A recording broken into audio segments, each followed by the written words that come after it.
Namo Buddhaya. Hai semuanya, gimana kabarnya hari ini? Tentu masih dalam keadaan yang sehat dan tetap semangat ya. Pada kesempatan yang baik ini Miss Dwi akan kembali menerangkan mengenai dana ya, dengan tema ladang jasa kebajikan. Ya, terdapat beberapa ladang jasa kebajikan bagi kita untuk menempatkan diri ya, untuk berdana. Ladang jasa di sini yang dimaksud adalah tempat dan siapa orangnya ya.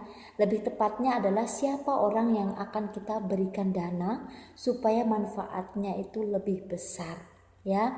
Ada beberapa ladang jasa kebajikan yang perlu kita berikan dana, yaitu yang pertama kepada Sang Buddha, yang kedua Bhikkhu Sangga atau siswa Sang Buddha, yang ketiga ayah, ibu, guru dan sahabat kita, dan yang keempat adalah orang-orang yang membutuhkan. Nah, keempat ladang jasa kebajikan ini perlu kita berikan dana karena manfaatnya sangat besar. Nah, kita memberikan dana kepada orang lain yang pantas untuk menerima dana. Yang pertama adalah orang yang belum atau tidak berpenghasilan, misalnya siswa atau mahasiswa. Terkadang masih banyak ya mahasiswa yang belum bekerja sambil kuliah. Ya tapi pada zaman sekarang ini sudah banyak sekali ya mahasiswa yang bisa kerja sambil kuliah atau kuliah sambil kerja.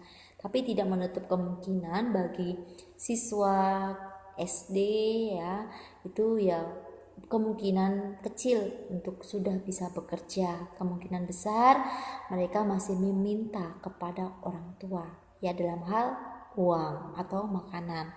Nah, jadi kewajiban orang tua untuk berdana kepada anak-anaknya dengan cara menyekolahkannya. Jadi orang tua kita lah yang menyekolahkan kita. Orang tualah yang menyekolahkan anak-anaknya. Ya, kita bisa sekolah, harusnya kita bersyukur orang tua sudah bekerja untuk menyekolahkan kita, ya, untuk memberikan makanan kepada kita setiap hari. Dana juga diberikan kepada orang-orang yang kurang mampu ya, misalkan fakir miskin atau anak yatim piatu, kemudian orang jompo dan lain-lainnya. Jadi kita bisa berdana, berbagi kebahagiaan kepada orang-orang yang membutuhkan. Seperti tadi, ketika kita bisa datang ke panti jompo memberikan makanan, pakaian, obat-obatan kepada mereka ya. Kemudian yang kedua, orang yang melaksanakan sila atau moralitas, yang melakukan perbuatan baik, misalnya para biku atau bikuni ya. Jadi para biku atau bikuni mereka melaksanakan ajaran Sang Buddha dalam kehidupan mereka sehari-hari. Jadi mereka melatih diri menjalankan moralitas yang lebih baik lagi. Ya, berdana kepada Bhikkhu Sangga pada hari Katina akan memberikan pahala yang besar. Kenapa di hari Katina? Karena di hari Katina adalah hari persembahan kepada para Bhikkhu Sangga. Kalaupun kita mau berdana bukan di hari Katina juga boleh ya, pahalanya juga besar ya. Boleh berdana makanan, pakaian itu berupa jubah ya, kalau para biku memakainya jubah. Kemudian tempat tinggal ya, dan obat-obatan dan perlengkapan lainnya. Nah, kemudian yang ketiga adalah berdana kepada orang tua kita. Nah, jika orang tua kita sudah tua dan tidak mampu lagi untuk bekerja, ini adalah merupakan kewajiban dari anak-anaknya ya untuk memberikan sesuatu, ya, memberikan makanan, bekerja. Untuk apa? Untuk bisa merawat orang tuanya. Ya, kita memberikan kasih sayang kepada orang tua kita yang sudah tua.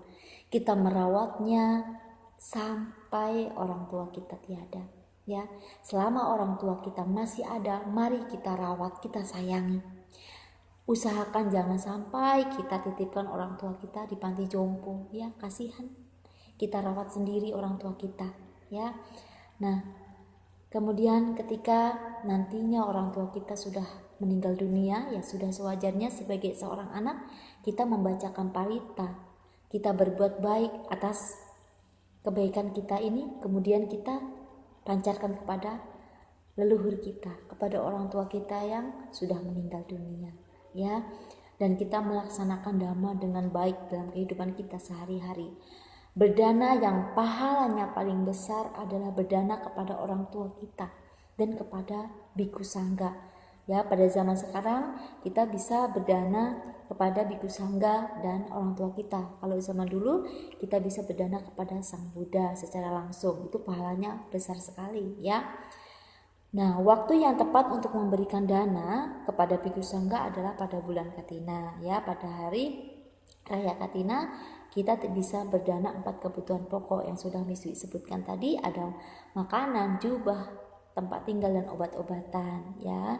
Jadi mari kita bersama-sama memberikan dana kepada orang-orang yang membutuhkan, orang-orang yang melaksanakan sila. Dan jangan lupa kita harus memberikan dana kepada orang tua kita, ya, karena orang tua kita sudah memberikan dananya untuk kita sampai sekarang. Bahkan nanti ketika kita sudah dewasa, orang tua kita pasti tetap akan memperhatikan kita, ya. Semoga kita bisa mempraktikkan dana dengan baik. Semoga kita bisa menanam benih di ladang yang subur. Kita bisa berbuat kebaikan di tempat yang tepat dan kepada orang yang tepat. Sabisata Bhawantu Sukhitata. Semoga semua makhluk hidup berbahagia. Sadu, sadu, sadu. Namo Buddhaya.